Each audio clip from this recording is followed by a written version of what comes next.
الذی جعل لکم الارض قرارا، وہی اللہ ہے جس نے زمین کو قیام کی جگہ بنایا، والسماء بناء، اور آسمان کو ایک چھت کی مانند بنایا۔ اب یہ ایک آسمان تو وہ ہے جو ہمیں بظاہر بلو کلر کا نظر آتا ہے، ایکچوئل تو اس کا رنگ بلیک ہے۔ یہ تو بلو کلر کی اوزون لیئر ہے جس کی وجہ سے، جس پہ جب سورج کی روشنی پڑتی ہے تو آپ کو دن کے وقت آسمان نیلا نظر آتا ہے۔ اصل میں آسمان کا رنگ جو ہے وہ کالا ہے، جو رات کے وقت آپ کو نظر آتا ہے۔ اور ایک وہ آسمان کی تہیں ہیں جو مختلف لیئرز ہیں ہمارے اس ایٹماسفیئر کے اوپر، اسٹریٹوسفیئر ہے، ٹروپوسفیئر ہے، اور کئی ایک لیئرز ہیں۔ اور پھر یہ پوری کی پوری جو زمین کے گرد تقریباً 80,000 کلومیٹر کا جو ایٹماسفیئر ہے، اس میں سے بھی پہلے 50 کلومیٹر جو ہیں وہ زیادہ ڈینسٹی والے ہیں، اور اس کے اوپر جا کے لائٹر ڈینسٹی آتی ہے۔ پھر اس میں کئی ایک لیئرز ہیں جو سورج سے آنے والی ہارمفل ریز کو واپس کرتے ہیں، اور ایسی لیئرز بھی ہیں جو زمین سے جو الیکٹرو میگنیٹک ویوز ہیں، جن کی وجہ سے یہ سارا موبائل کا سسٹم، آپ کا کمیونیکیشن کا سسٹم چل رہا ہے، ان کو ریفلیکٹ کرتی ہیں، جس کی وجہ سے آپ ایک جگہ سے دوسری جگہ تک ریز کو پہنچاتے ہیں۔ اگر وہ ان کو ریفلیکٹ نہ کریں اور گزرنے دیں، جس طرح سورج کی روشنی کے کچھ حصے جو ہیں گزر کے نیچے تک آتے ہیں، اسی طریقے سے اگر یہ ریز گزر جائیں تو وہ دوسری طرف ہی چلی جائیں گی، واپس زمین کے اوپر سگنل نہیں آئے گی۔ تو ایسا محکم نظام اللہ تعالیٰ نے بنایا ہے۔ اور زمین کو بھی آپ بچھو نا، ہر سیکنڈ میں 2 زلزلے آتے ہیں زمین کے اوپر، ہر سیکنڈ میں، لیکن ان کا میگنیچیوڈ بہت کم ہوتا ہے۔ اگر وہ بڑھ جائے تو ہر سیکنڈ میں 2 دفعہ زمین تباہ ہوتی ہے۔ تو یہ اللہ تعالیٰ ہے جس نے زمین کو، ایسی زمین کو جس میں ہر سیکنڈ میں 2 زلزلے آ رہے ہیں، ایسا اس کو قرار کے اوپر رکھا ہے، اور اس کی اپنی تمام موشنز کے باوجود اتنی بیلنسڈ ہے کہ یہاں پر نظام زندگی جو چلتا ہے۔ وَصَوَّرَكُمْ، اور اس نے تمہاری صورت بنائی ہے، فَأَحْسَنَ صُوَرَكُمْ، اور کیا ہی خوبصورت تمہیں سنوارا ہے۔ یعنی یہ تو اب پھر ایک پوری سائنس ہے نا جی۔ انسان اپنے اندر جھانکنا شروع کر دے تو انسان پریشان ہو جاتا ہے، کیا نظام بنایا۔ ایک تو شکل کی ظاہری شکل و صورت جو ہے وہ ہے، اللہ تعالیٰ نے آپ دیکھیں کہ ہر بندے کے چہرے پہ 2 آنکھیں، 1 ناک، 2 ہونٹ، 2 کان لگائے ہیں، لیکن ہر بندے کی شکل دوسرے سے مختلف۔ ناک ہی لگایا نا سب کو، آنکھیں ہی لگائی ہیں نا، ہونٹ ہی لگائے ہیں نا۔ یعنی آپ کی میتھمیٹکس فیل ہو جاتی ہے کہ پروبیبلٹی کی اگر آپ تھیوری لگائیں گے تو 2n پاسبلٹیز بنتی ہیں۔ کتنی چیزیں ہوئی ہیں، 1 2 3 4 5 6 7، یہ 7 2n اتنی پاسبلٹیز بنتی ہیں، لیکن اللہ تعالیٰ نے اس کی پاسبلٹیز جو ہیں وہ ان گنت بنا دی۔ انسان کی عقل دنگ، اور سانچے سے بن کے نکل رہے ہیں انسان۔ ایک بندے کے 4 بچے ہوتے ہیں، چاروں کی شکلیں مختلف ہوتی ہیں، ماں باپ سے مل بھی رہی ہوتی ہیں اور مختلف بھی ہوتی ہیں۔ اور وہ بھی اللہ نے حکمت رکھی ہے، اگر وہ شکلیں نہ مل رہی ہوں تو دادی دادے کو تو پیار ہی کوئی نہ آئے، ان کو ان بچوں میں اپنے بچوں کا بچپن نظر آتا ہے۔ یہ اللہ تعالیٰ نے ایک ایسا نظام بنایا ہے کہ وہ شکلیں ملتی جلتی بھی ہوتی ہیں اور یونیک بھی۔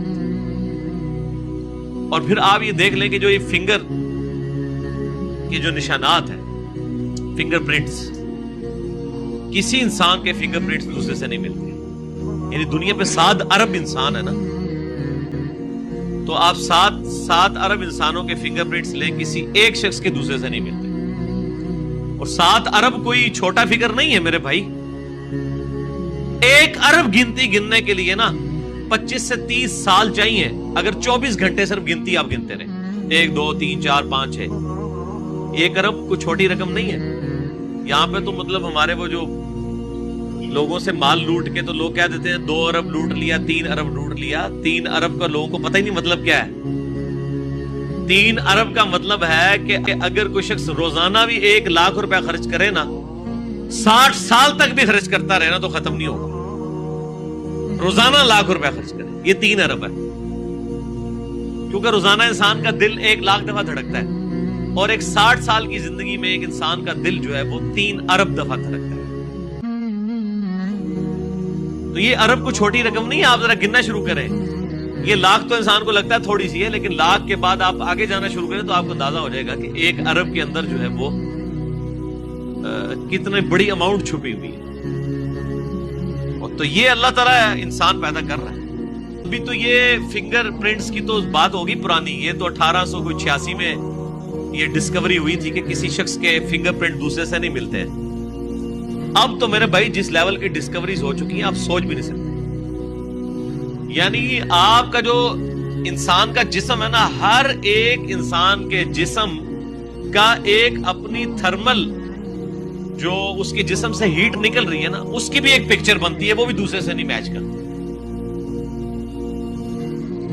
پھر ہر شخص کی جو آنکھ ہے یہ دوسرے سے میچ نہیں کرتی. آج کل آپ دیکھ رہے ہیں کہ آپ انٹرنیشنل ایئرپورٹس کے اوپر وہ آنکھوں کی پکچر اتارتے ہیں. اب فنگر پرنٹس والا تو معاملہ ہی پیچھے رہ گیا, کیونکہ کئی جو ہمارے انڈیا, پاکستان, بنگلہ دیش کے لوگ جو ہیں باہر کے ملکوں میں جا کے انہوں نے اپنے انگوٹھے ہی کاٹ لیے تھے تاکہ پتہ ہی نہ چلے کس ملک سے ہے, کہاں سے ہے. انہوں نے کہا ان اکھا کٹو پھر. اب وہ آنکھوں کا جو ہے نا وہ لیتے ہیں پکچر تو پہچانی جاتی ہے, کوئی بھاگ ہی نہیں سکتا. یہ تو انسان سے نہیں بھاگ سکتا, تو اللہ سے کون بھاگ سکتا.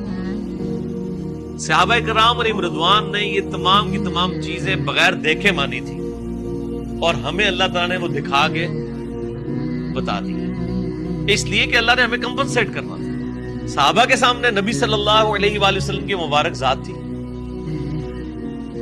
اللہ کی حجت دنیا.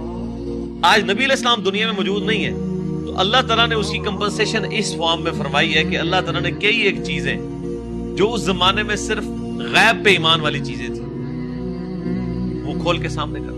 کسی شخص نے سوچا تھا, اللہ تعالیٰ سورہ بنی اسرائیل میں فرماتا ہے ہر شخص کا نامہ اعمال ہم نے اس کے گلے میں لٹکا دیا, قیامت دن اس کے سامنے لے آئیں گے. لوگ سوچتے تھے گلے میں, یار کیا اتنی سی جگہ کے اوپر کیسے نامہ اعمال لٹکایا جا سکتا ہے. وہ گلینڈ اللہ نے ایسا بنا دیا ہے جس میں ساری چیزیں سٹور ہو رہی ہیں, اتنی سی چیز میں کیسے سٹوریج ہو سکتی ہے. آج آپ دیکھ لیں اتنی جو ہے وہ ٹیرا بائٹس کے اندر یو ایس بیز اور میموری کارڈ آ گئے جن میں آپ یہ تمام کی تمام چیزیں سٹور کر سکتے ہیں. یعنی کوئی مسئلہ ہی نہیں ہے, یہ اللہ تعالیٰ نے ہمیں دکھا دیا. وَرَزَقَكُم مِّنَ الطَّيِّبَاتِ, اور اس نے تمہارے لیے کھانے کی پاکیزہ چیزیں بنائی ہیں. ذَلِكُمُ اللَّهُ رَبُّكُمْ, اور یہ ہے اللہ تمہارا رب. فَتَبَارَكَ اللَّهُ رَبُّ الْعَالَمِينَ, تو بس بڑی ہی برکت والی ذات ہے اللہ جو تمام جہانوں کا پالنے والا ہے. ویسے انڈیا, پاکستان, بنگلہ دیش, افغانستان کا مولوی صحیح کہتا ہے کہ قرآن پڑھو گے تو گمراہ ہو جاؤ گے, کیونکہ جو ہدایت اس نے سمجھی ہوئی ہے نا قرآن پاک بالکل اس کے اپوزٹ ہے.